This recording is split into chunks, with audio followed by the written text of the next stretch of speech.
je dois ouvrir un autre texte.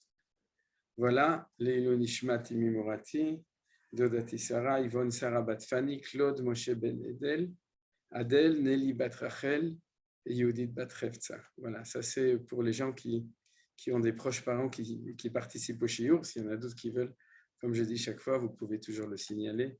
Et Bezrat Hashem, je rajouterai. Alors, je vais commencer par une toute petite introduction. Vous connaissez la paracha. La paracha de Vayeshev, on va passer dessus. Il y a l'histoire de la vente de Yosef qui était après d'abord les rêves de Yosef, ensuite la vente de Yosef qui a commencé par une tentative de meurtre, on pourrait dire, puisque les frères décident de le mettre à mort. Ensuite, il y a, après la vente, il y a l'histoire de Yehuda avec Tamar, et tout d'abord, avant ça, l'histoire des enfants, des trois enfants de Yehuda qui s'est tout d'abord marié avec une femme qui s'appelle Bat-Shua Akenani. On va étudier tout ça. Et qui a trois garçons, dont les deux premiers meurent de manière assez mystérieuse. La Torah sait pourquoi, et vous le savez aussi. Et tout ça, on va aussi l'étudier. Et à la fin, l'histoire de Yosef avec la femme de Poutifar. À la fin, il y a encore l'histoire des rêves du Sarah Mashkim Sarofim, mais ça, on n'aura pas le temps d'en parler. Mais si vous enlevez cette partie-là, qui est de toute façon pas sympathique du tout pour Yosef, puisque Yosef est resté 12 ans en prison. Une fois que la femme de Poutifar l'a condamné, en fait, l'a accusé de manière mensongère, puisque c'était elle qui voulait être avec Yosef et déçue. Elle l'a accusé. Yosef est resté pendant 12 ans en prison. 12 ans, vous imaginez ce que ça signifie d'être 12 ans dans les géoles du Sarat Abahim de l'Égypte. Donc, en fait, si vous voulez, toute cette paracha, c'est une paracha qui est pleine de problèmes et de malheurs, plein de choses difficiles. On le voit aussi, on l'a vu dans la paracha de Yaakov, etc.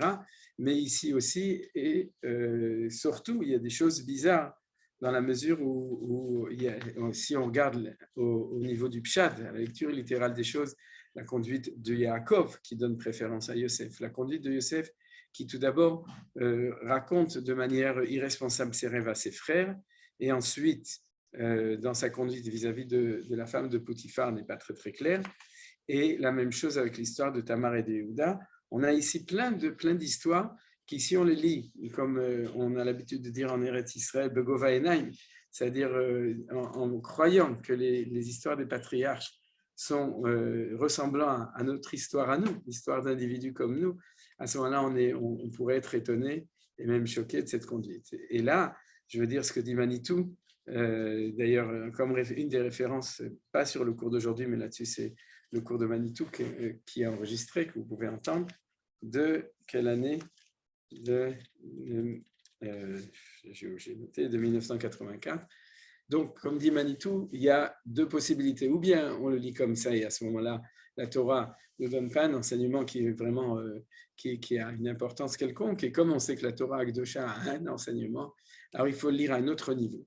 Et cet autre niveau, pour l'enseignement de Manitou, et je le reprends chaque année, et cette année aussi, mais là on va voir justement avec cet éclairage, c'est parashiot spécial de la femme de Poutifar, comme je l'ai dit, et l'histoire de Tamar, donc la fin de la paracha en gros.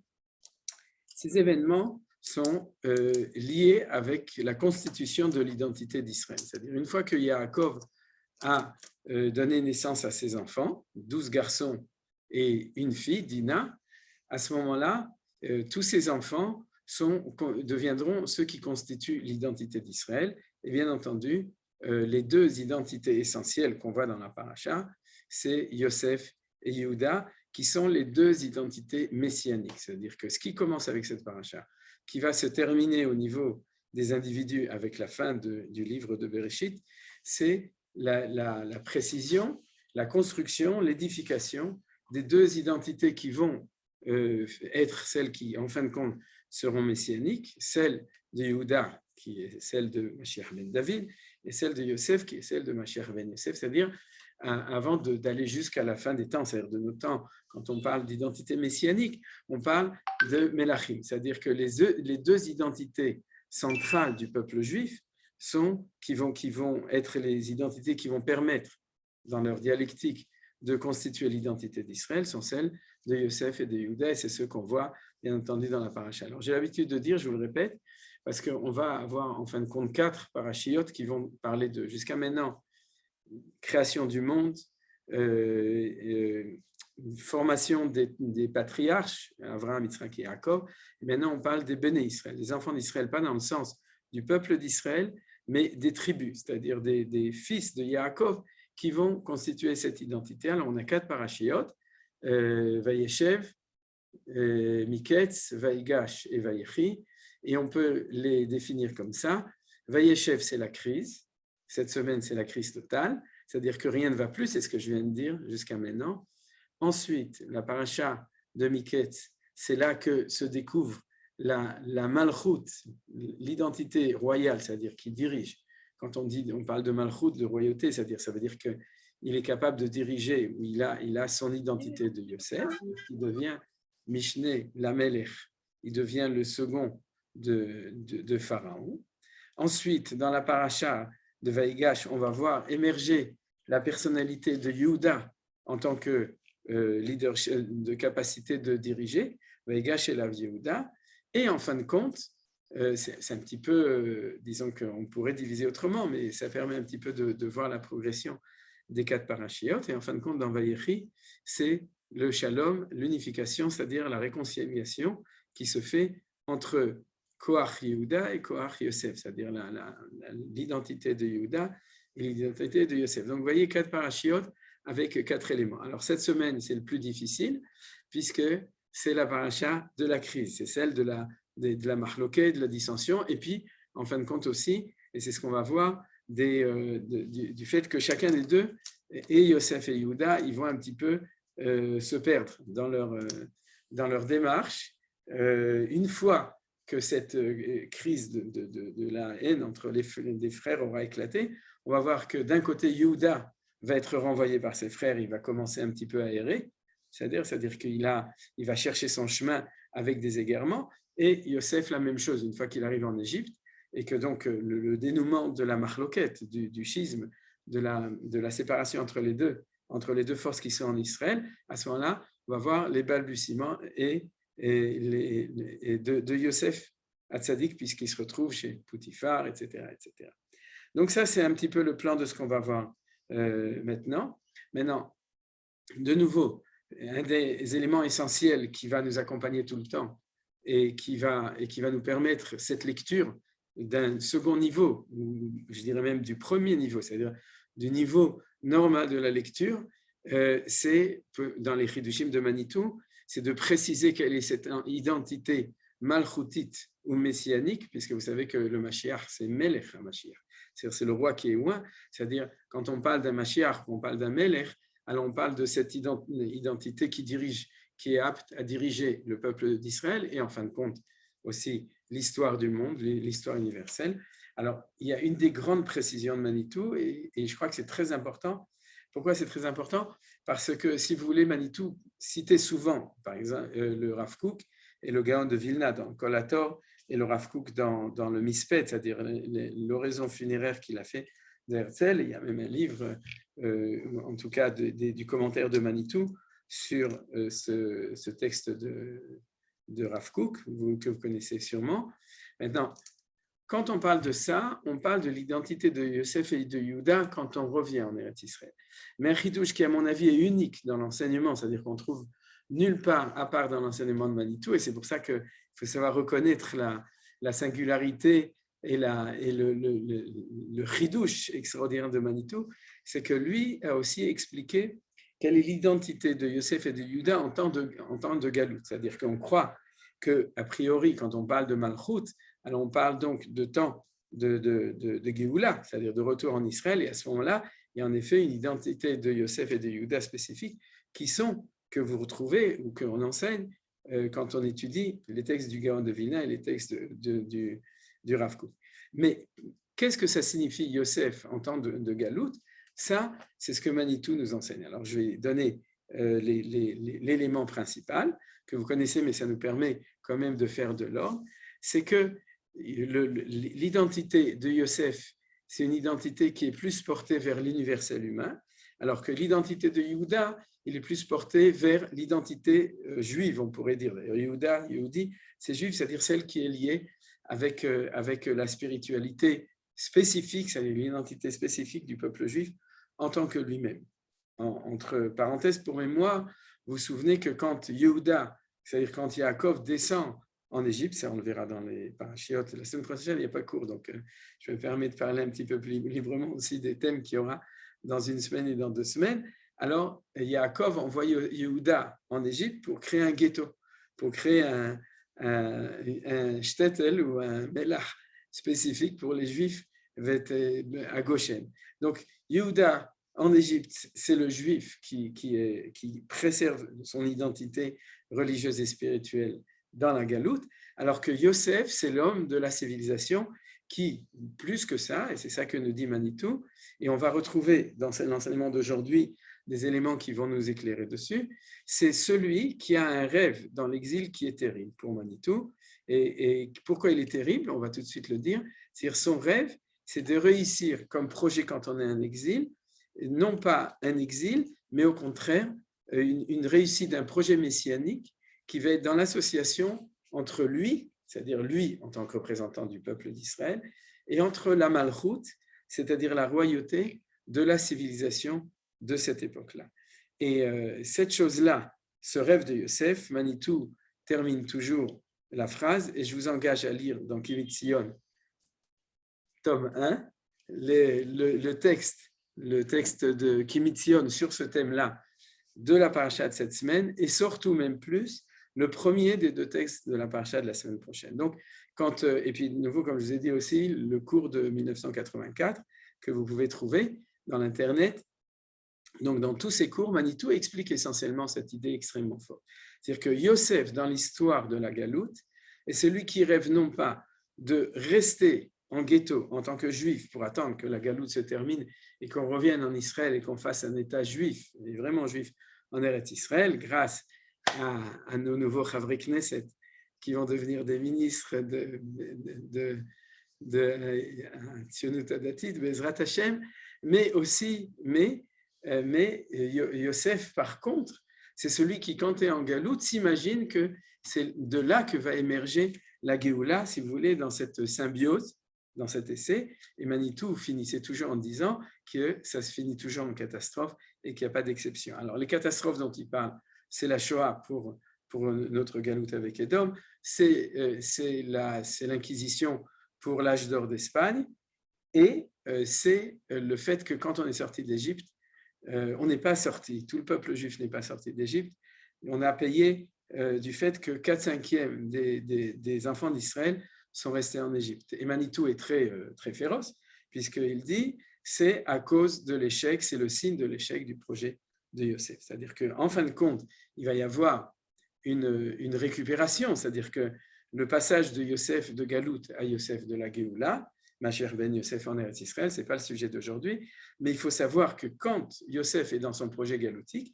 c'est ça que nous dit Manitou et qui est très important, à ce moment-là, c'est un projet qui semble réussir, puisque vous voyez que la semaine prochaine, on va voir comment est-ce que Yosef devient le vice-roi d'Égypte et qu'il va réussir a priori plein de choses, mais Manitou nous dit non, c'est très dangereux et c'est une erreur d'identité terrible qui amène à des catastrophes terribles. Voilà, alors tout ça, c'était l'introduction de notre sujet à nous. Maintenant, on va s'occuper de Tamar et de la femme de Potiphar, l'une avec Yehuda et l'autre avec Yosef. Et vous voyez qu'à priori là, on est dans des égarements d'histoire, c'est-à-dire qu'on n'est pas du tout. Alors, pour commencer à étudier le sujet de la manière dont je veux vous le proposer, j'ai posé une petite question qui est une grande question. C'est une question, je crois que je l'ai posée déjà la semaine dernière parce qu'elle me et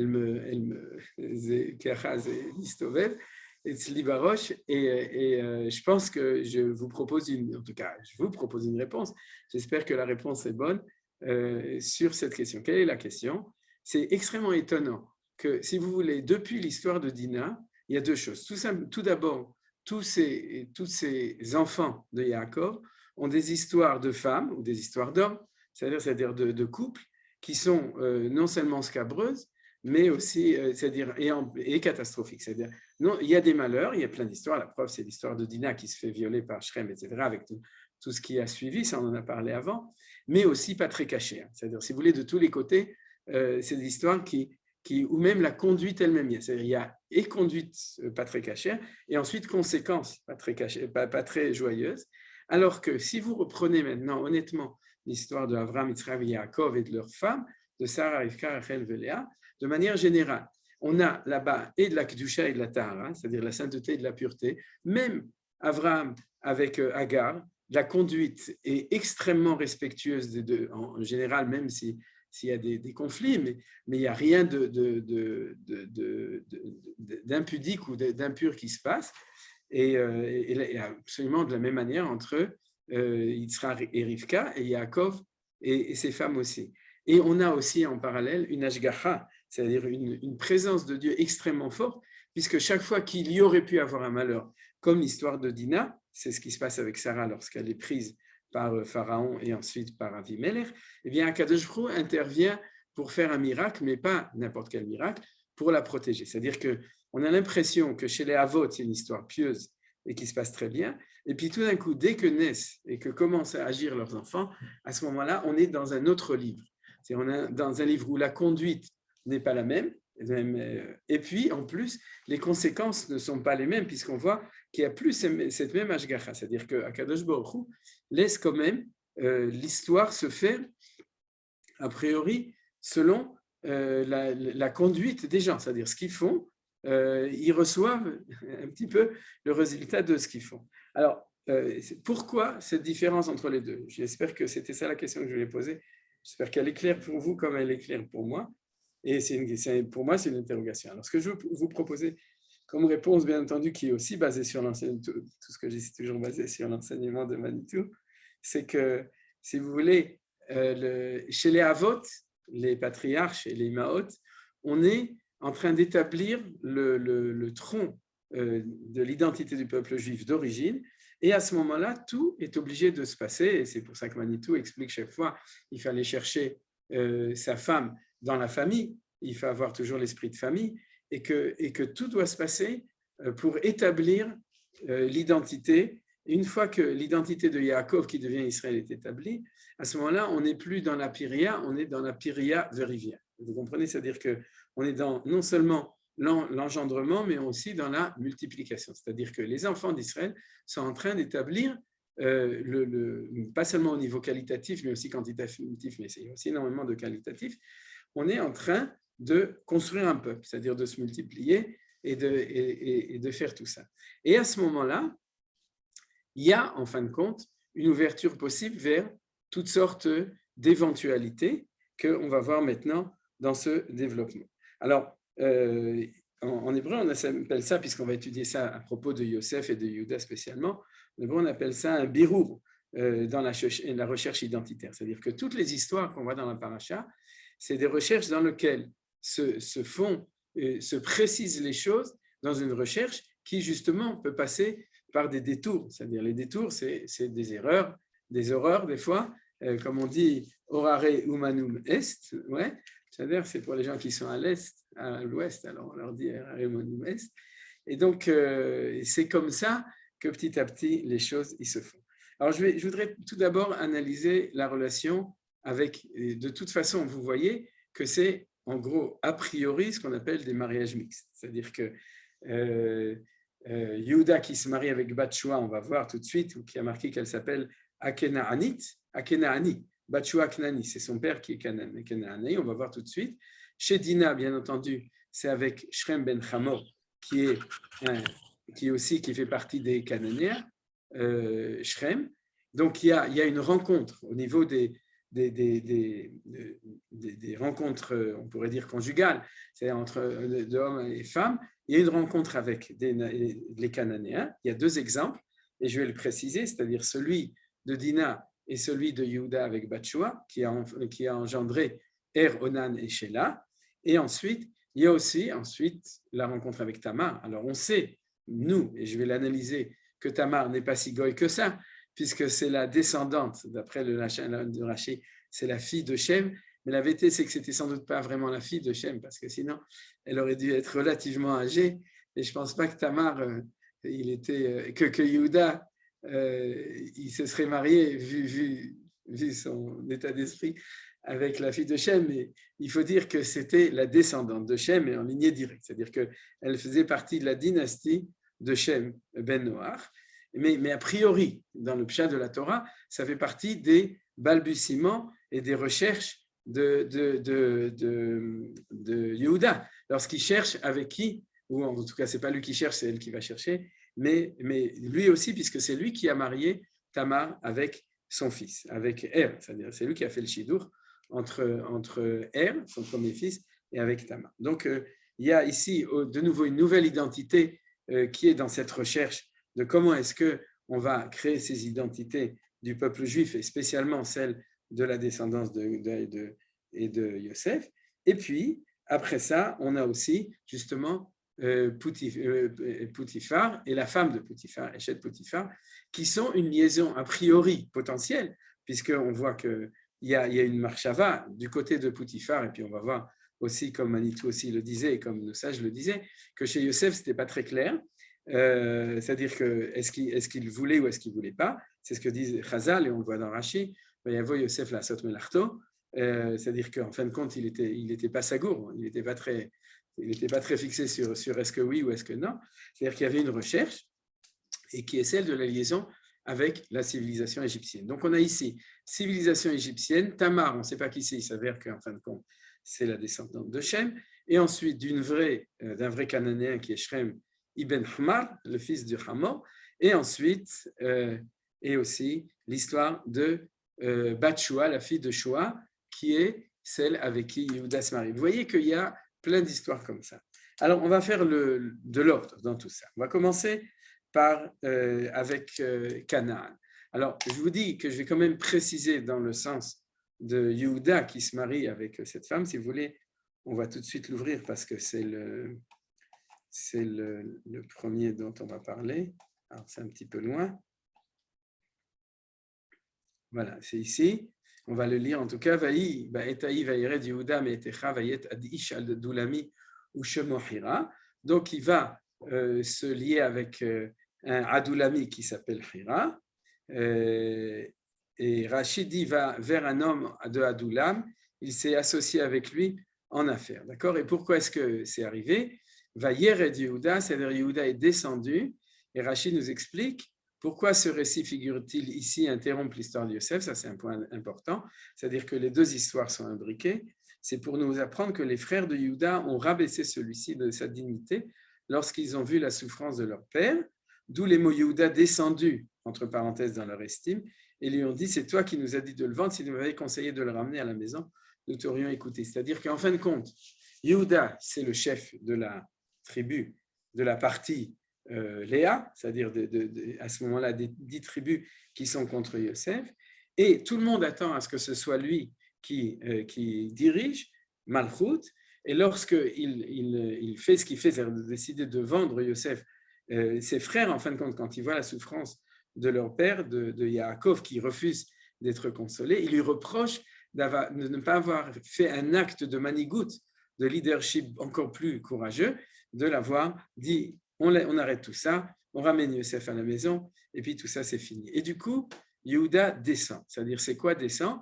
C'est que là, il va se chercher. C'est-à-dire, il va faire un tour en dehors de ses frères pendant plusieurs années, dans lequel il sait qu'il est en échec, et puis il va trouver qui il est, qu'est-ce qu'il fait. Alors, il va faire du business avec un homme qui est Adulami, qui s'appelle Hira.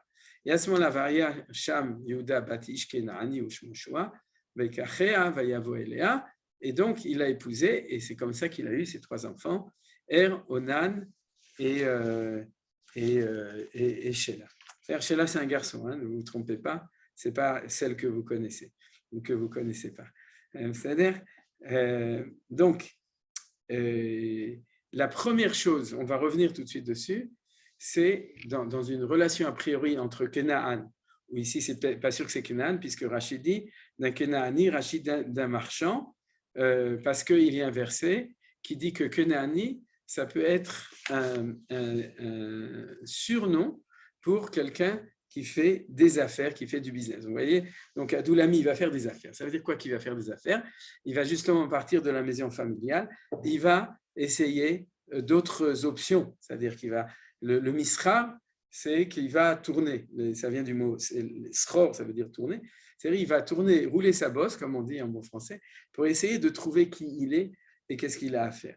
Et c'est pour ça que donc il fait du business avec un ish Adoulami, et ensuite il prend la fille d'un marchand. C'est-à-dire que c'est comme ça que nos sages ils disent que le mot Knaani, Rashi amène ça au nom du Midrash, vous voyez, à toutes les références, mais c'est vrai que les Targumim déjà le disent, c'est-à-dire que Targum Onkelos, qui d'habitude traduit de manière mot à mot pratiquement, alors à cet endroit-là, il traduit aussi de la même manière de dire qu'il n'était pas Kenani. Donc, ce n'est pas sûr que c'est Kenani, mais je vais quand même analyser les choses de cette manière-là.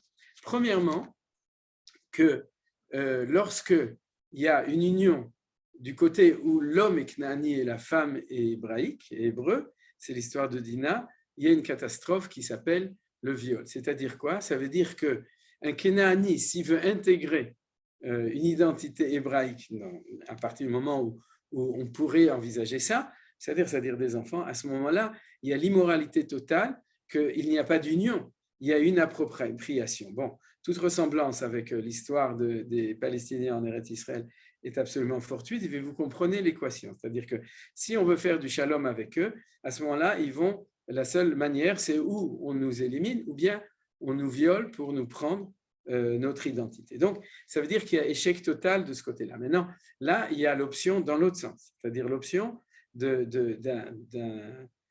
celui qui est Israël et qui va essayer, c'est Yehuda, de s'associer avec les Kenaanim, c'est-à-dire Yehuda en tant que père et Kenaani en tant que mère. Alors, il y a des commentateurs, le Ramban amène que c'est le Ibn Ezra. Dans le texte du Ibn Ezra, chez nous, ce n'est pas marqué de manière aussi précise que la manière dont le Ramban Nachmani le cite, qui dit qu'il était vraiment Kenaani. Maintenant, le Ramban est tout à fait scandalisé, il dit que c'est absolument impossible. Et il n'y a pas que Ramban, puisque c'est aussi Rashi, c'est le Midrash Rabbah, c'est le Targum, tous les Targums, c'est-à-dire vous savez que le Ibn Ezra est très original, il ne se considère pas comme soumis, on pourrait dire, à l'enseignement traditionnel des Chachamim, donc il propose cette proposition véritablement. Mais quoi qu'il en soit, si on veut adoucir la pilule, parce que ce que dit le Ramban, Nachmani dit, il le répète 2 fois, je vais peut-être le lire dans le texte si je l'ai devant moi. Non, je ne l'ai pas ici, donc si. Il dit comme ça, il dit qui chalila sheyeh misera Knaan ha'eved ha'mekulav. C'est-à-dire que c'est impossible de penser que les Shvatim se sont mariés avec ceux qui s'appellent les Kenaanim, qui ont été maudits par Noach, vous vous souvenez, Arour, Kenaan, et qui aussi, vous vous souvenez qu'Avram a totalement refusé de donner son fils à la fille de Eliezer, qui était aussi Kenaani. C'est-à-dire qu'il dit, tu ne peux absolument pas envisager, même si c'est marqué qui s'appelle Kenaani, c'est impensable que le peuple juif il va sortir d'une union entre les enfants de Yaakov, les enfants d'Israël et Bnei Israël, avec une union avec des Kenaanim. Alors, toutes les preuves au niveau de la lecture pour amener ça, vous pouvez les regarder dans les commentaires, je ne vais pas rentrer dedans, c'est des études d'érudition, mais par exemple, le Ramban Nachmanide, à qui ça tenait à cœur, a un très long passage sur ce verset pour expliquer que, en effet, quand on parle ici d'un Ish Kenaani, c'est un surnom pour quelqu'un qui est un marchand, quelqu'un qui fait des affaires d'un marchand. Maintenant, ça ne change pas grand-chose. Pourquoi? Parce qu'en effet, Canaani, c'est impossible. Mais en tout cas, il n'a pas pris une fille de la famille de Avraham, Yitzhak et Yaakov, et il n'a même pas pris, de son texte, il n'a pas pris une famille de chez Ishmaël ou de chez Esav, c'est-à-dire encore dans la famille. Il a pris une étrangère qui résidait en Israël, qui avait un passeport israélien qui n'était pas cananéenne, mais qui était tout ce qu'on veut à part ça. C'est comme ça que tous les commentaires disent, c'est-à-dire elle pouvait être mitzrite, elle pouvait être etc. Donc on voit quand même qu'il y a un égarement de Yehuda. Il faut quand même regarder les choses telles qu'elles sont, c'est-à-dire qu'il cherche quand même à avoir une fertilisation de sa descendance, donc de son identité, avec une femme qui n'est pas juive, si on voulait parler aujourd'hui en termes modernes, Et là, il y a quelque chose qui est extrêmement, extrêmement intéressant. Alors, de nouveau, Chachamim, Izaru, B'divrechem, je dis les choses avec toute la prudence possible, parce qu'en fin de compte, les voies de tikkun, les voies de réparation sont toujours possibles. C'est-à-dire que tout est possible au niveau de la tchouva, entre autres, quand on se marie, même si par erreur on se marie avec une femme non juive parce qu'on était dans une vie, on appelle ça préhistorique, où on ne savait pas encore qu'il fallait se marier avec une juive, mais on peut se convertir, c'est-à-dire que la femme peut se convertir et on peut, en fait, on peut se marier avec une femme non juive ou un homme non juif de manière cachère. C'est-à-dire, c'est la voie, c'est ce que Chachamim nous disent, c'est la conversion. Donc tout est possible, mais dans ce cas-là, d'ailleurs, on ne sait pas s'il n'a pas converti, de nouveau, les Chachamim en général, mais là il y a quelque chose de plus grave puisqu'on parle de l'établissement d'une identité première. Mais le point qui est important, c'est que s'il y a une liaison de juif à non-juif, elle est stérile. Et d'où on voit qu'elle est stérile? Parce qu'on voit que Er n'a pas eu d'enfant et qu'il est mort sans enfant, que Onan n'a pas eu d'enfant et que Shelah, on ne sait pas ce qui s'est passé exactement. Donc ça veut dire quoi? Si on lit à ce niveau la Torah, on ne lit pas seulement au niveau de la Bechira, c'est-à-dire du libre arbitre de Er et de Onan, qui ont fait ce que nous racontent nos sages, qu'ils ont fait parce qu'ils ne voulaient pas avoir d'enfants. Mais souvent, quand on ne veut pas avoir d'enfants, et on le voit aujourd'hui dans la civilisation occidentale, que les gens disent qu'ils ne veulent pas d'enfants, mais en fait, c'est parce qu'ils sont en situation de cessation, on pourrait dire, d'espoir d'être capable d'enfanter de cette manière-là. Vous comprenez, c'est valable au niveau d'une civilisation entière aujourd'hui, mais ça peut être valable aussi au niveau des destins d'individus. C'est-à-dire que si Er et Onan ne voulaient pas d'enfants, c'est parce que cette union ne pouvait pas être fertile. Et à ce moment-là, donc, Yehuda va avoir des enfants, mais ça va s'arrêter là. C'est un petit peu, je m'excuse de la comparaison, et de nouveau, prenez-la au deuxième degré, bien que les Chachamim l'ont utilisé, je ne traduis pas, Ki Bessar Hamorim Bessaram, c'est que c'est comme ceux qui sortent d'un croisement entre un cheval et entre un âne, vous savez, c'est-à-dire, comment on appelle ça, j'ai oublié, un mulet. Voilà, un mulet,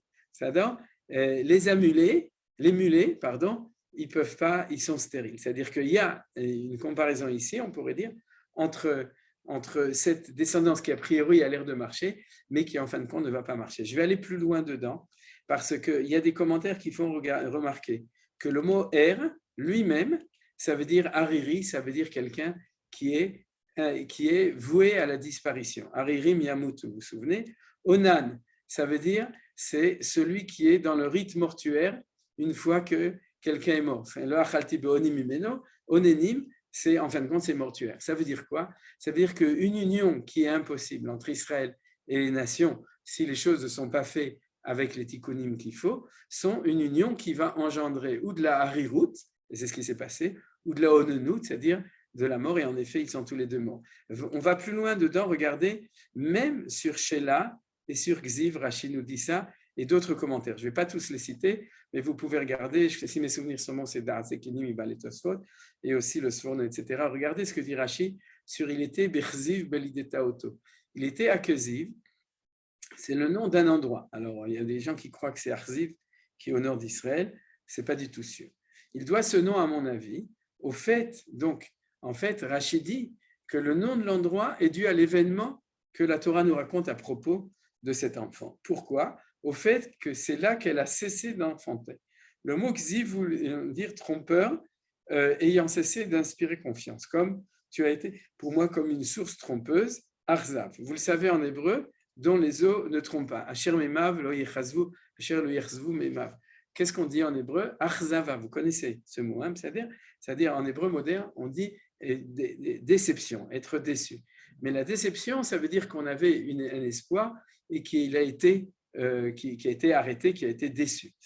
Or, c'est exactement ça. C'est-à-dire, la Torah nous dit, ça a commencé par Er meurt, ça continue par Onan est mortuaire, et ça continue par Shelah, mais Shelah lui-même est, en fin de compte, une descendance qui est une déception.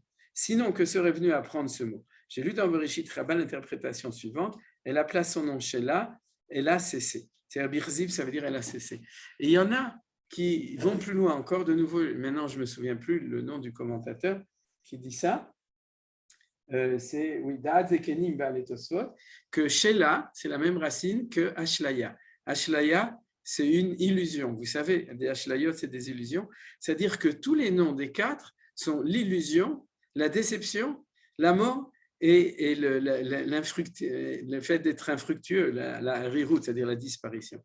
Donc, qu'est-ce qu'on voit de là par les noms? C'est qu'on voit que c'est quelque chose qui est voué à l'échec. Alors, qu'est-ce qui va se passer? Échec total, de nouveau. Qu'est-ce qui va se passer à ce moment-là? C'est un échec qui est dans cela. Je voudrais quand même rajouter une allusion parce que vous savez que quand Rachid dit des choses, c'est toujours important. Où est-ce que c'est?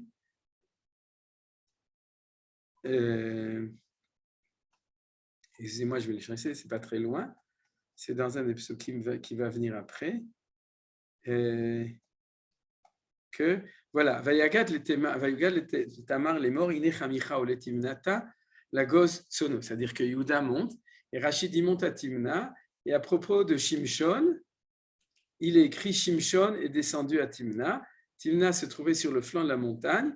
On y montait par un côté, on descendait par l'autre. Alors, souvent, je me demande pourquoi est-ce que Rachid il a besoin de nous dire des choses comme ça. Vous comprenez? C'est vrai, d'accord, qu'une fois il y a marqué Vayered, une fois Vaya'al, mais on est un petit peu étonné. À mon avis, et à mon sens, il y a un deuxième niveau de lecture qui est une allusion de la ressemblance entre la démarche d'errance de Yehuda, Vayered Yehuda Metechab, c'est-à-dire que il descend, là, d'Afka, il recommence à monter, puisqu'il va rencontrer Tamar à ce moment-là. Il était descendu et puis il commence à remonter, mais il est quand même malgré tout dans l'errance. Et dans cette errance, avec une éventualité d'avoir une descendance avec ou des Cananéens ou des voisins des Cananéens, qui, voués à l'échec comme on l'a vu, il ressemble beaucoup à une des figures de l'histoire, vous les connaissez, c'est Shimshon à Gibor. Puisque Shimshon, son problème, malgré sa grandeur, son problème, c'est qu'il était toujours attiré par des Philistins. Il filait du mauvais coton, Philistin. Et donc, et c'est ça qu'on peut lire en deuxième niveau d'allusion de Remez dans l'enseignement de Chachamim qui est marqué ici à propos de Yehuda. Alors, qu'est-ce qui va se passer maintenant? Suspense. Alors, la réponse de cela, c'est que va apparaître Tamar. Tamar, donc, qui a été donnée comme femme tout d'abord à Onan, vous vous souvenez, c'est-à-dire Vaikach Yehuda Isha Le'er Bechoro Ushma Tamar. C'est-à-dire que maintenant, on va s'occuper de Tamar et de Yehuda, c'est la femme. Maintenant, cette femme qui, elle, est une tzadéket absolue, regardez, Rashi l'amène ici, et on va voir à tous les niveaux combien elle se conduit de manière extraordinaire, mais ici à propos, Ephraim Aksha a enseigné au nom de Rabbi Meir, elle était la fille de Shem qui était Cohen. C'est-à-dire, alors juste, je vous le montre parce que pour voir que c'est marqué dans Rashi, et quand on dit la fille, comme je vous ai dit, ce n'est pas la fille, mais c'est la descendante de Shem, c'est-à-dire, elle a en elle cette essence. Alors maintenant, la phrase essentielle que dit Manitou dessus, c'est que, en fin de compte, Yehuda est en train de rechercher pour engendrer sa descendance une source antérieure, alors que Yosef est en train de rechercher une source extérieure. C'est la phrase très très forte qu'on va voir, c'est-à-dire la source extérieure a priori pour Yosef, ça va être la femme de Poutifar, et la source antérieure pour Yehuda, c'est Tamar. C'est-à-dire il croit qu'il s'est marié avec la fille de Shoah, et ça, il croyait qu'il avait le Shoah, mais il ne l'a pas eu. Et par contre, c'est Tamar qui va faire la révolution de toutes ces choses-là. Alors, au niveau de Yehuda, bien entendu, Yehuda lui-même est tzaddik. C'est-à-dire, on sait que tous les enfants de la famille, ils sont Yehuda, ils sont tzaddikim, et on le sait par le fait que Yehuda a le nom de Akadosh Baruch Hu en entier dans son nom. Vous savez, c'est-à-dire que dans Yehuda, vous avez les 4 lettres Yud Kevavkei avec un dalet au milieu. Et ça vient du fait que le Midrash dit, parce que Yehuda est capable de reconnaître. Et où est-ce que c'est marqué qu'il a reconnu? C'est marqué ici. Lorsque donc Tamar lui demande, lorsqu'il croit qu'elle s'est conduite de manière pas très jolie, et elle lui demande Ivutzet vishalchel chamia les morts, chamia c'est Yehuda, les morts, les ish asher elelo anochi arav, atomer akerna, le mi achotem vaptilim vamateele, reconnais s'il te plaît, et à ce moment-là, il y a marqué Vayaker Yehuda, Vayomer Tzadka mimeni alken lo netati aleshel abeni velu asafot bledata. C'est-à-dire qu'il y a une reconnaissance. Maintenant, la reconnaissance, c'est dans tous les sens du mot de reconnaissance. C'est-à-dire que c'est aussi celui qui reconnaît son Dieu. C'est-à-dire, donc, c'est pour ça qu'il a le nom de Shem Havaya. Donc, on ne parle pas de n'importe qui, c'est celui qui sort de Léa dans le sens que j'ai expliqué de Yehudi. Alors, maintenant, on va plutôt regarder la personnalité de Tamar. Alors, il y a un point qui est clair, c'est-à-dire que de manière, bien entendu, extrêmement détournée, mais elle a une vision très claire de ce qu'elle veut faire. C'est ce que nous dit Rashi ici. Tout d'abord, ici. Où c'est ? Excusez-moi. Avant. Non, je ne le trouve pas en tout cas. Mais en tout cas, Rashi nous dit clairement que Tamar savait, elle était la descendante de Shem, Malkitzedek Melech Shalem, le roi de Jérusalem. Elle savait qui était Yehuda et elle sait qui elle est. Et elle sait que c'est de elle que va sortir David Amelech et que va sortir le Mashiach. C'est-à-dire qu'elle a un programme très clair des choses.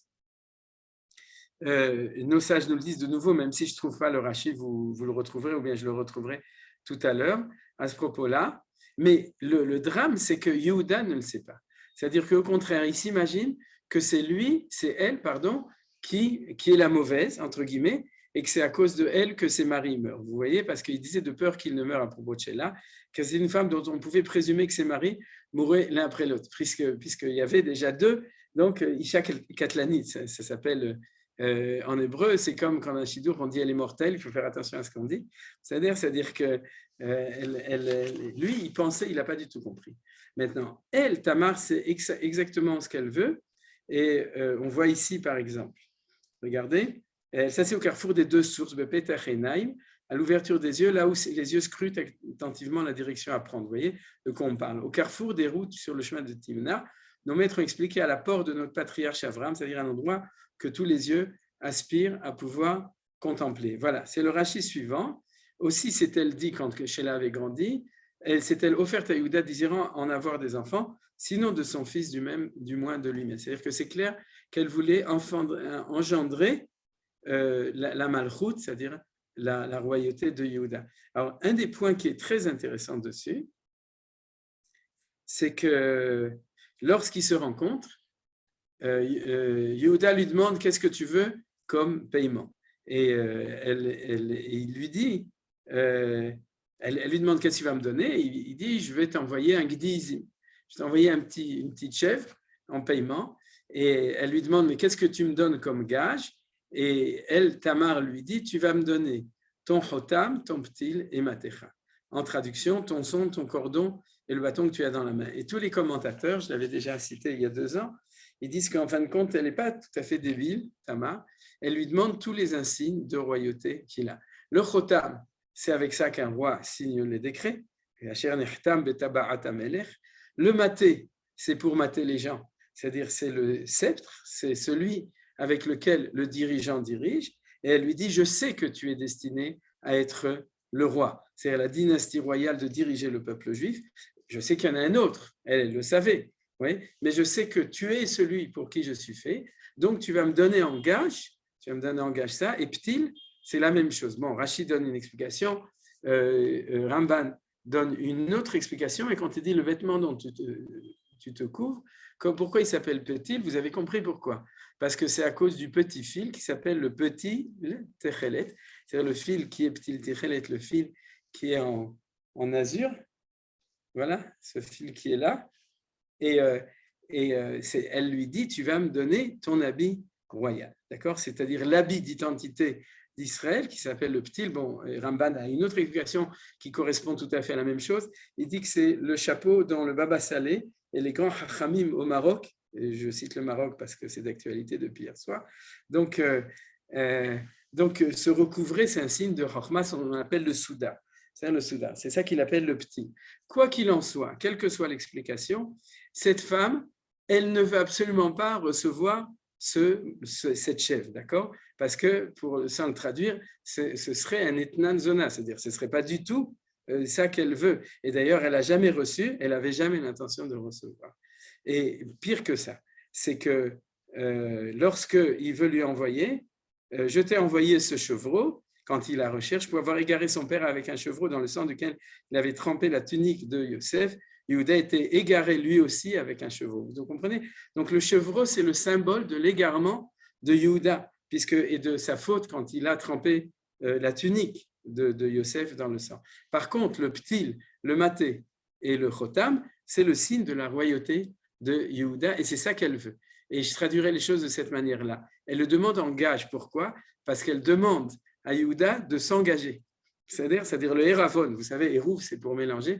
Et elle dit, je ne veux pas du tout être payé chas de shalom, je veux pouvoir être meourav avec toi et avec toi en tant que signe de royauté.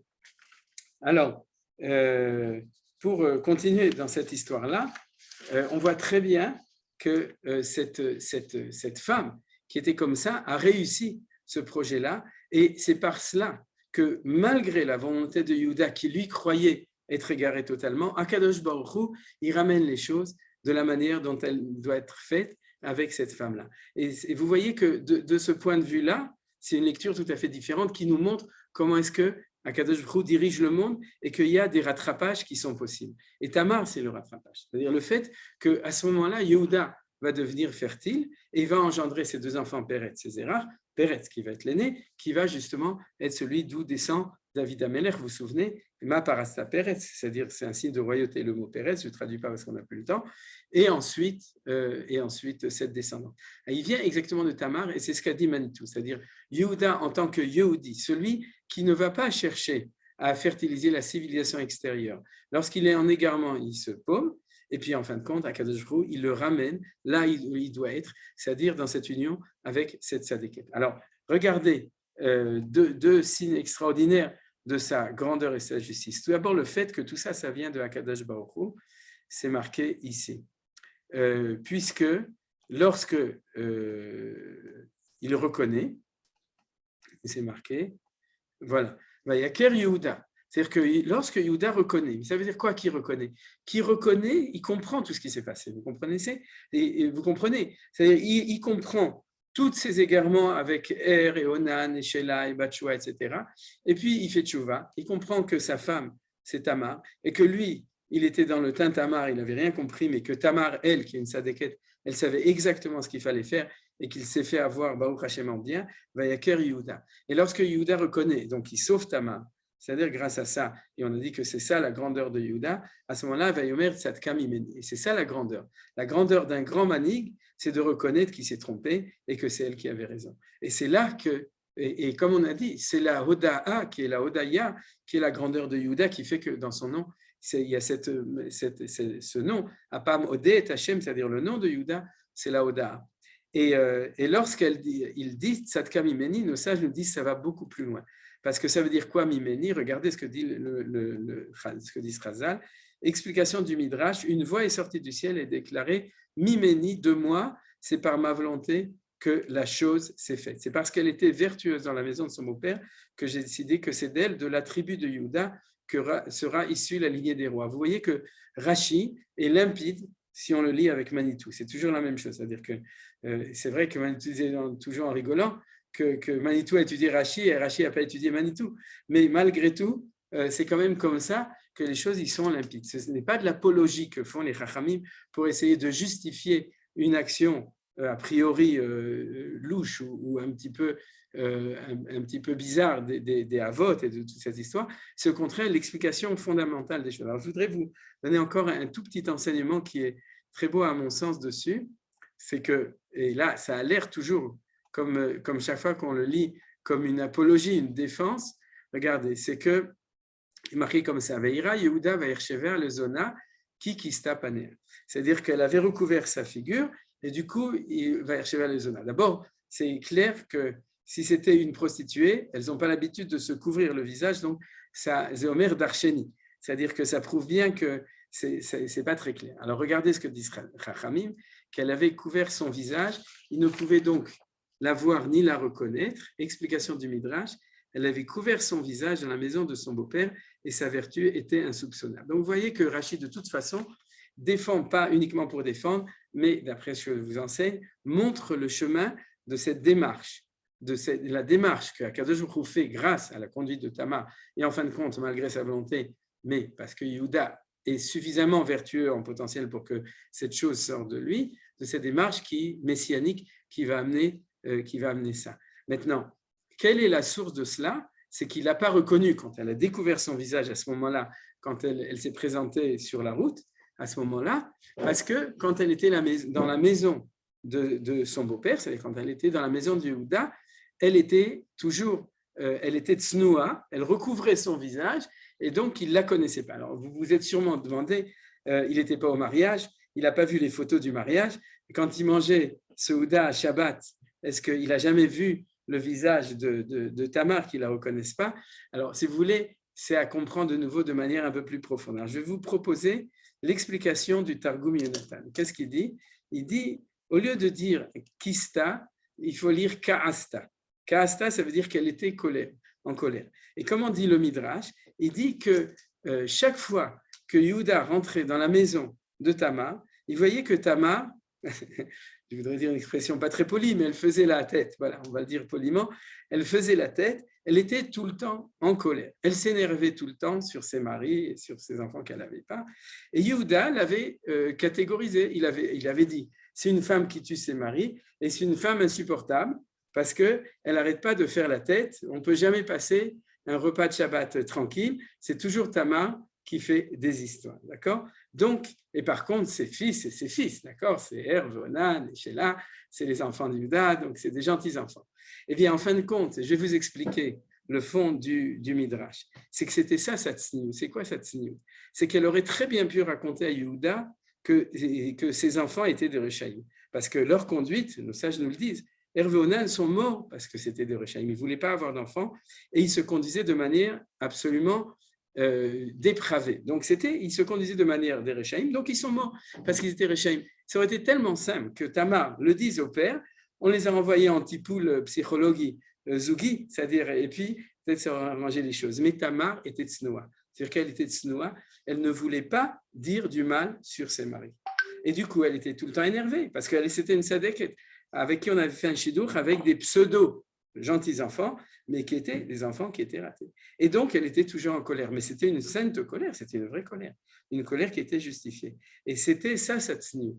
Et c'est la même tsniout qu'elle a eue lorsqu'elle a refusé de dire à Yehuda, ces choses-là t'appartiennent. Ça, c'est la conduite de Tamar. C'est-à-dire, c'est une véritable conduite de tsniout qui refuse de faire du mal aux autres par sa grandeur. Et du coup, ça complique la vie des fois comme ça. C'est-à-dire, et c'est ça la profondeur des choses. C'est-à-dire que Yehuda ne connaissait pas sa belle-fille. Il ne la connaissait pas. Il avait une image d'elle qui ne correspondait pas et c'est pour ça qu'il n'a pas reconnu à ce moment-là. Ce n'est pas qu'il ne connaissait pas sa tête. Il n'a pas pu reconnaître les choses. C'est grâce à ça qu'en fin de compte, l'histoire, elle s'est passée comme elle s'est passée de manière bien. Je vois avec consternation qu'on n'aura pas le temps d'étudier l'histoire de la femme de Eshet Poutifar. Alors, je vais terminer de manière relativement rapide dessus pour qu'on ait quand même un tout petit peu vu quelque chose dessus. Et regardez, il y a un enseignement au premier Rashi du pasuk suivant. Donc le pasuk suivant, bien évidemment, la Torah elle nous met tout le temps en comparaison l'histoire de Tamar et de Yehuda et l'histoire de la femme de Poutifar avec Yosef, puisque l'un est imbriqué dans l'autre dans le texte de la Torah, dans le texte de notre paracha. De nouveau, Yosef Ourad, c'est-à-dire que c'est la même chose, c'est-à-dire qu'il y a la descente de Yehuda dans l'échec de Yehuda et la descente de Yosef dans l'échec de Yosef et de ses balbutiements jusqu'à ce qu'en fin de compte, la solution va éclater. Alors, c'est quoi? Regardez ce que dit Rashi. Le texte revient au sujet précédent qu'il avait interrompu pour approcher le déclin de Yehuda et la vente de Yosef. C'est très beau. Rashi lui-même dit le déclin. Bon, en hébreu, c'est Yerida. T'enseignant ainsi que c'est à cause de Yosef que Yehuda a été abaissé dans sa dignité, donné naissance il entend également comparer l'histoire de la femme de Potiphar avec celle de Tamar. De même que les motifs de celle-ci étaient purs, de même les motifs de celle-là. Car les As lui avaient annoncé à la femme de Potiphar qu'elle allait avec Yosef donner naissance à des fils. Excusez-moi, ce petit passage-là, il doit être ici. qu'elle allait, avec Yosef, donner naissance à des fils. Ce qu'elle ne savait pas, c'est si ce devait être d'elle, à elle, ou à sa fille, Bereshit Ram, etc. Alors, si vous voulez, ce Rashi, qui est le premier Rashi, de nouveau, vous le reverrez peut-être du chapitre 39, c'est la clé de tout le cours. C'est-à-dire, en fin de compte, c'est le résumé de tout le cours qu'on a fait aujourd'hui. C'est-à-dire que ces femmes sont des tzadékot, et elles savent exactement, et c'est elles qui sauvent la mise. C'est elles qui savent, de la manière dont elles font, qu'il y a quelque chose qui doit sortir qui est bien. Alors, vous me direz, c'est pas vrai, parce que Yosef a laissé son manteau dans les mains de la femme de Poutifar, mais en fin de compte, il s'est enfui. Mais c'est la fin du Midrash qu'on amène ici. Et la fin du Midrash, c'est qu'elle ne savait pas si ce serait elle ou sa fille. En fin de compte, c'est sa fille. Pourquoi? Parce que celle qui a été donnée la semaine prochaine en mariage avec Yosef par le pharaon, c'est Osnad bat Poutifera. Et Poutifera, c'est Poutifar, et Osnad, donc, c'est la fille. C'est ce qui est marqué ici. Seulement, ce que ne savait pas la femme de Poutifar, ni Poutifar, ni Yosef, à ce moment-là, c'est que c'était une fille adoptive parce qu'ils étaient stériles, ils n'avaient pas d'enfants. Et qu'ils ont adopté une fille, et cette fille, c'était la fille de Dina. C'est la fille de Dina qui est née de Shrem. Alors pourquoi je vous dis tout ça? Parce que si vous voulez, on a commencé par toutes les catastrophes. On a vu que l'histoire de Shrem, c'est une catastrophe. On a vu que l'histoire de Batshua, c'est une catastrophe. On a vu que tout ça, c'est des catastrophes, mais il y a, et même la femme de Poutifar, c'est une catastrophe en fin de compte, mais il y a un chemin qui est les voies du Seigneur qui sont comment on appelle ça, impénétrables et nul ne saurait les sonder. C'est Inyané de Yoma ces derniers temps. Mais en tout cas, ce que je veux dire, c'est que Akadosh Baruch Hu, il fait bien les choses. Vous savez, les goïms, ils disent le hasard fait bien les choses. Et nous, on dit El Hazar fait bien les choses. Le Dieu qui aide fait bien les choses. Et que c'est ça qu'on voit dans cette paracha, c'est qu'en fin de compte, par des voies extrêmement détournées, qu'est-ce qui va s'avérer? C'est que vu que Dina, même si elle a eu un enfant avec Shrem de manière donc terrible, qui s'appelle un viol, c'est-à-dire qui s'est emparé d'elle, mais Dina, c'est quand même la fille de Yaakov. Et Osnat, c'est quand même la petite fille de Yaakov. Et c'est la fille de Dina, elle est juive, je vous rappelle, au niveau de la halakha, puisque sa mère est juive, donc elle est juive, elle fait partie de la racine hébraïque. Et elle fait partie du projet, et c'est par ça que je vais finir, si vous voulez, on va arrêter le screen, puis je suis obligé d'arrêter. Bezrat Hashem, comme je dis chaque semaine, comme je n'ai pas eu le temps, on parlera de ça de manière plus approfondie l'année prochaine, l'an prochain à Jérusalem. Donc, ce que je veux dire en deux mots, c'est-à-dire pour résumer les choses, c'est comme ça. Le projet de Yaakov avec Shrem, c'est le projet d'ouverture d'Israël vers l'univers humain pour engendrer la 13e tribu, ce qu'on appelle Shevet Gerim, la tribu qui va permettre de faire la fermeture éclair avec l'universel, donc la tribu qui a en elle la notion de la Gérout. Maintenant, elle a commencé en catastrophe avec l'histoire de Shrem qu'on a étudiée, mais elle va finir en happy end dans la maison de Yosef. Et pourquoi est-ce que justement Osnat, la fille de Dina, qui a été née en catastrophe chez Shrem, va être cachérisée, entre guillemets, c'est-à-dire va passer après toutes ces difficultés de processure, un processus de bérour, comme on a dit, et de purification, c'est-à-dire comment elle va faire? Elle va se retrouver chez Yosef, qui en Égypte veut réussir ce projet de, comme on a dit au début avec Manitou, projet avec un grand point d'exclamation et d'interrogation, le projet de réussir la fructification de la civilisation extérieure.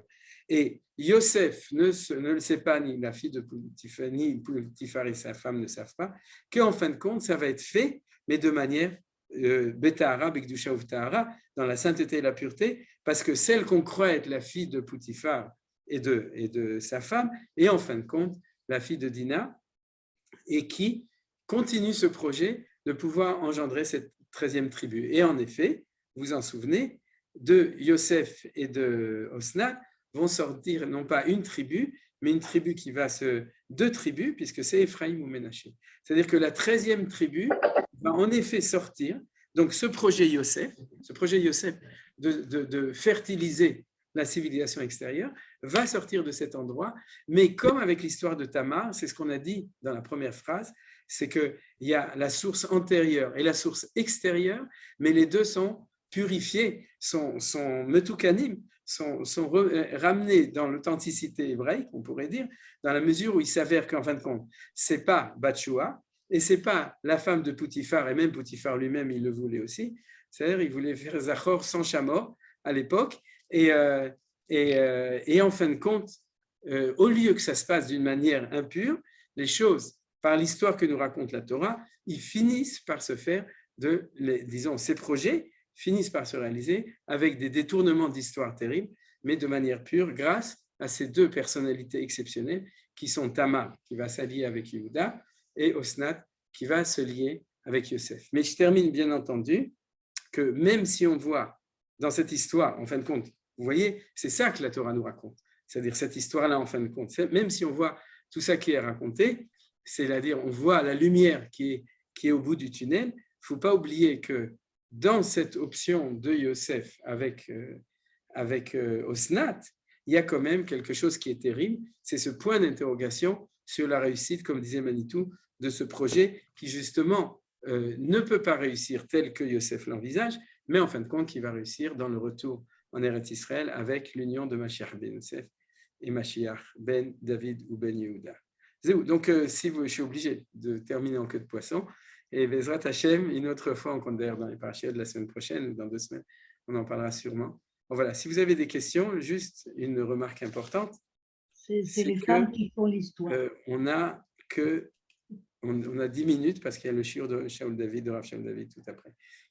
C'est les femmes qui font l'histoire. Qu'est-ce qu'il a dit? Annette. Oui, c'est pas la première fois, mais tu as raison. Non, mais c'est impressionnant. Ouais. Excusez-moi, vous ne rappelez pas le nom de ci, de cela, mais c'est les femmes qui dirigent là. Toute l'histoire est racontée comme ça. Oui, mais bon, heureusement qu'il y a les hommes qui sont à côté. C'est-à-dire que Yehuda, il a son mérite, Yosef a son mérite.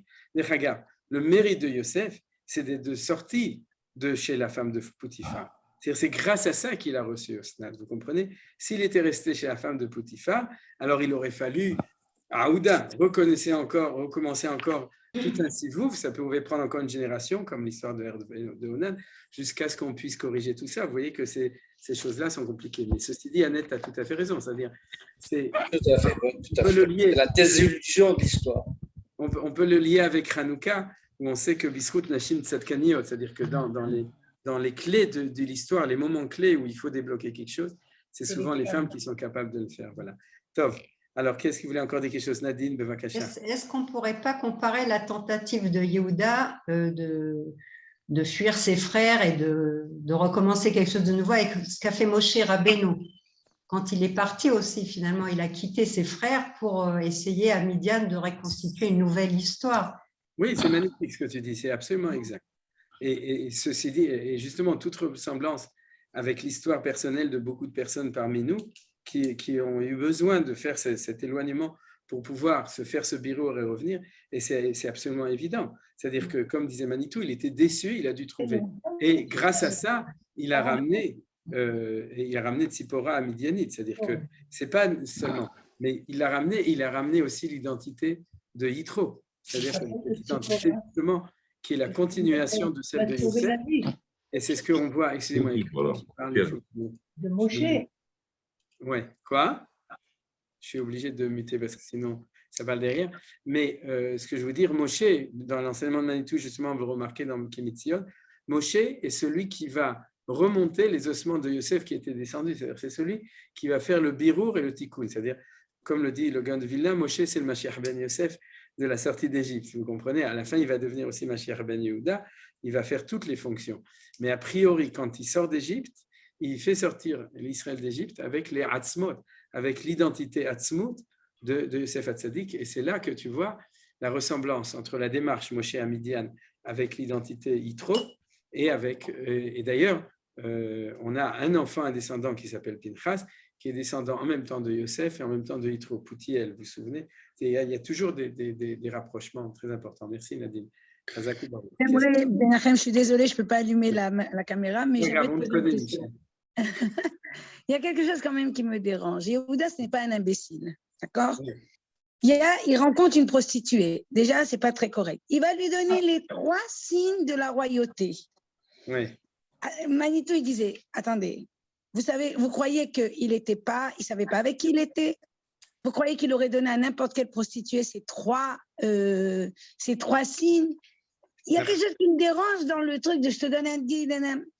Yehuda, il sait ce qu'il fait. Mais Yehuda, il devait aller avec, enfin je veux dire, il savait qu'elle était prostituée ou pas. On ne peut pas l'imaginer en train de, comment dire, répondre au signe d'une prostituée. Enfin, c'est pas possible. Voilà, On n'est vous pas à posez la même Pigalle, hein. question. Je sais On qui n'est vous pas à êtes. Pigalle, hein. Yehoshua Regarde, Binu Nachman. aussi, Yehoshua Binu aussi, il est allé avec Rachav, donc c'est pas grave. Mais Non, ce non, qui me attends, il a dérange, converti, il a cachérisé.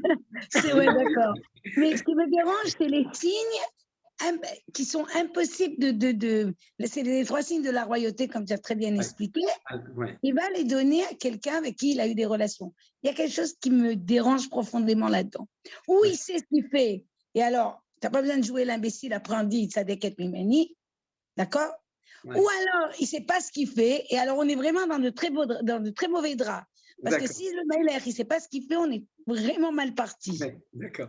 Alors, premièrement, c'est pour ça que j'ai passé tout le cours à expliquer.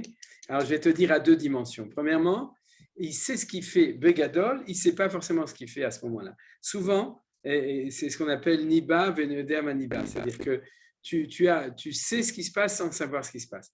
En psychanalyse, on dit qu'inconsciemment, il sait très bien ce qu'il fait, mais consciemment, il fait autre chose. D'accord ? C'est-à-dire qu'au niveau du conscient, c'était une Kedesha. D'ailleurs, regardez, il y a une différence. Il y a marqué une fois vers Sheva Lezona, une fois marqué Kedesha. Ce n'est pas tout à fait la même chose.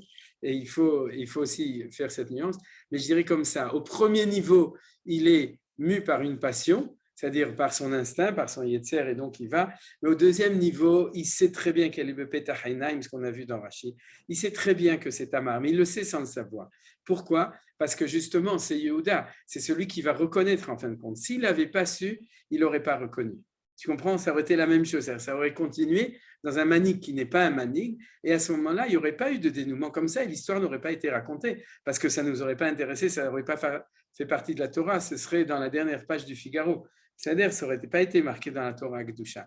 C'est parce que dans Begadol, c'est un peu, si tu veux, c'est comme si je te dirais vraiment très simplement, Bibi, il n'est pas prophète, d'accord ? Il n'est pas non plus très religieux, mais il sait ce qu'il fait. Pourquoi il sait ce qu'il fait ? Parce que Begadol, il sait ce qu'il fait et parce qu'Akadosh Baruch Hu l'aide à savoir ce qu'il fait. Mais de temps en temps, il fait des choses pour des motivations. Je dis, c'est valable pour lui, pour n'importe qui. Je n'ai pas l'intention de parler d'un événement spécifique, mais il le fait pour des motivations rationnelles de lui qui ne sont pas forcément cachères. Mais Begadol, c'est quand même le descendant du Gaon de Vilna, c'est quand même celui qui sait que son but, c'est d'amener Géoulat Israël, il le sait très bien, il sait très bien dans ses mots à lui que c'est ça là où il est, et c'est exactement la même chose que tu peux voir au niveau de Yehuda dans cette histoire. Au premier niveau, c'est pas très cachère, au deuxième niveau, ça fait partie du processus, et puisque en fin de compte, Vaiker Yehuda, alors on sait que c'est Yehuda. Voilà, à mon avis, c'est ça, et puis c'est pour ça que j'ai montré tout ce que disent les Chachamim dessus, pour montrer autant au niveau du Yehuda qu'au niveau de Tamar, quelle est la motivation. Parce que c'est toujours comme ça. Quand le Midrash nous dit, c'est qu'il sort ce qui est vraiment en dessous, c'est-à-dire au deuxième niveau dans tout ça. Top, ok, qui est-ce qui veut encore donner une remarque ? C'est comme Yitzhak avec la Baracha Yaakov. Quoi ? Comme Yitzhak avec la Baracha de Yaakov. Voilà, il a fait Meod, exactement. Je suis désolé parce qu'il y a Rav Shul David. Marc, Moti, Bechavot. Une petite question. Pourquoi on ne précise pas le nom de la femme de Yehuda ? On dit la fille de Shua, plus de Alors, 2 ou 3 fois. Au niveau de Pshat, c'est ce que j'ai dit à propos du Ramban, c'est qu'il apprend de là qu'elle n'était pas cananéenne, parce qu'en fait, il s'est marié pour faire du business avec son père, comme il a fait du business avec Isha Doulami, c'est ça le remède. Il n'a pas pris cette femme pour sa femme, mais pour son père. Et donc, dit le Ramban, si elle est kénaanite, ça n'a aucun intérêt, on sait bien qu'elle est kénaanite.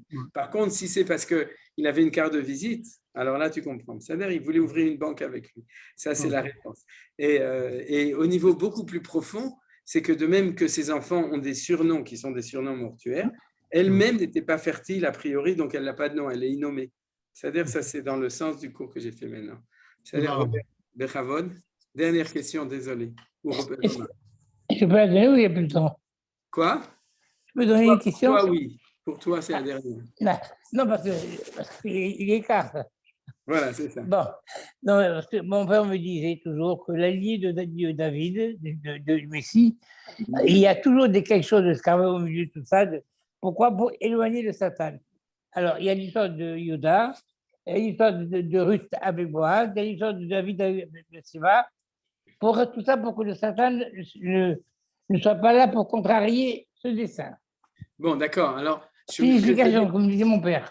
Oui, d'accord. Alors, je ne vais pas rentrer dans cette histoire du Satan. Ouais. Juste, ta remarque est pertinente. Et je rajouterai pour terminer uniquement une très belle idée que j'ai vue, je crois que c'est le Rachaim Akadosh, c'est qu'en fait, Yehuda a fait un yiboum. C'est-à-dire qu'il a fait ça pour faire un yiboum. Et Tamar savait, et c'est ça le Rashi qui disait, si ça ne vient pas de chez là, le yiboum, alors il viendra de chez toi. Ça, c'est le Ramban qui l'explique d'après le Sod. Et ce yiboum extraordinaire qu'elle fait, elle va non seulement permettre que le Mashiach vienne de Yehuda et de Tamar, mais elle va même être métakenet les deux neshamot de Er et Onan. Et c'est parce que quand tu fais le yiboum, tu permets à la neshama du défunt qui est mort sans enfant de revivre, et c'est pour ça qu'elle a eu des deux jumeaux, parce qu'en fin de compte, elle a ramené Betikoun, elle a ramené Er et Onan. Vous comprenez? Donc ça, c'est quelque chose qui est extraordinaire, qui montre combien dans tous ces processus, il y a des tikkunim qui sont, il n'y a pas que les catastrophes, il y a aussi le tikkun qui vient après la catastrophe. Tov, alors je suis obligé vraiment d'arrêter. Shabbat shalom, merci. Et Bezrat Hashem. C'est magnifique. Hanouka Sameach. Bezrat Hashem, il y aura cours lundi, bien que c'est Hanouka, on fera un cours sur Hanouka, si Dieu veut. Par contre, jeudi prochain, Chouchat Hanouka, il n'y aura pas cours. Merci beaucoup. Pour la paracha dans 2 semaines. C'était magnifique. Magnifique. Magnifique. Shabbat shalom. Chag Sameach.